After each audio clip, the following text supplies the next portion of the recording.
Face au mutisme déconcertant du gouvernement concernant la grève des travailleurs des collectivités territoriales, pour laquelle aucun mot n'a été touché lors du Conseil des ministres d'hier, c'est-à-dire le Conseil des ministres du mercredi, la colère des 10 travailleurs est montée d'un cran.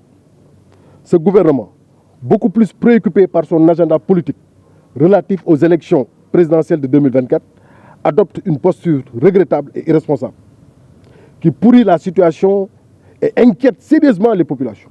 Surtout l'approche de l'ouverture prochaine de l'année scolaire 2023-2024. Devant une telle situation, les travailleurs sont plus que déterminés à maintenir leur agenda social et prennent l'opinion en témoin de ce mépris qui ne saurait être plus grand que l'attitude de ce gouvernement. Il ne semble accorder aucun intérêt aux préoccupations et besoins des populations qui souffrent depuis plusieurs désagréments causés par ce mouvement de grève sur l'ensemble du territoire national. C'est pourquoi, au sortir de cette évaluation, l'intersyndicale des travailleurs des collectivités territoriales décrète un mouvement de grève de 120 heures les lundis 18, mardi 19, mercredi 20 et jeudi 21. Jeudi 21, vendredi 22. Sur toute l'étendue du pays. Donc, fort de ce constat, nous avons eu à rencontrer les autorités municipales hier qui veulent effectivement qu'on aille vers un minimum de service. L'intersyndicale, en son sein, a apporté son niet catégorique à aller vers un minimum de service.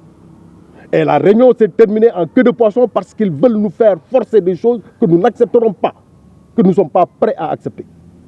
Fort de ce constat, nous avons dit que nous allons informer l'opinion nationale et tous les camarades travailleurs, en tout cas du Sénégal, pour leur dire que face à cela, les travailleurs sont debout comme un seul homme pour fustiger véritablement ce comportement. Parce qu'ils ont montré effectivement qu'ils ne peuvent pas payer. Et ils l'ont dit à qui veut l'entendre qu'ils ne pourront pas payer. Donc si vous ne pouvez pas payer, laissez véritablement les travailleurs régler le problème avec ceux qui peuvent véritablement régler le problème. Donc nous voyons effectivement une méchanceté qui ne dit pas son nom. Donc fort de tout cela, véritablement nous sommes mis comme un seul homme pour dire que nous ne sommes pas d'accord. Maintenant, la loi, elle est là pour tout le monde. Nous ne sommes pas véritablement des gens qui ne respectent pas la loi. Nous respectons la loi. Et nous savons effectivement ce que la loi dit. Et personne ne peut nous intimider par rapport à cela aussi. En tout cas, pour les travailleurs que nous ne sommes pas pour un minimum de service. Nous voulons véritablement qu'on nous paye. Parce que ça fait plus d'1 an que nous sommes dans cette affaire. Nous ne pouvons pas comprendre qu'on paye certains et on laisse les autres. Le privé, ça ne fait même pas 2 semaines qu'ils sont payés. Mais pourquoi pas les travailleurs de collectivité territoriale? Aujourd'hui, ils ont vu l'importance véritablement des travailleurs de collectivité territoriale. Donc, nous ne demandons que nos dus. Mais face maintenant à ces autorités municipales qui, depuis longtemps, ont même véritablement enlevé les acquis des travailleurs, les heures supplémentaires que les travailleurs avaient, les indemnités de santé que les travailleurs avaient, les indemnités de risque que les chauffeurs avaient. Ils ont effectivement refusé catégoriquement de payer tout cela. Aujourd'hui, face à ces autorités, nous disons effectivement que œil pour œil, dent pour dent. Nous disons à tous les travailleurs de rester soudés derrière véritablement l'intersyndicale. Soudés derrière l'intersyndicale, c'est le salut de tout le monde. Ce combat-là est déjà gagné. Personne ne peut nous faire perdre ce combat. Ce combat est gagné. Mais il va falloir que nous renforçons véritablement nos rangs. Renforcer carrément nos rangs et soyons unis, que personne ne nous divise. Maintenant, ils vont essayer d'intimider les travailleurs pour les appeler. Toute personne qu'on appelle, sans être réquisitionné, qu'il reste chez lui. Pas de coup de fil. On te donne un coup de fil pour que tu viennes travailler. Reste chez toi. Ce que la loi dit est très clair.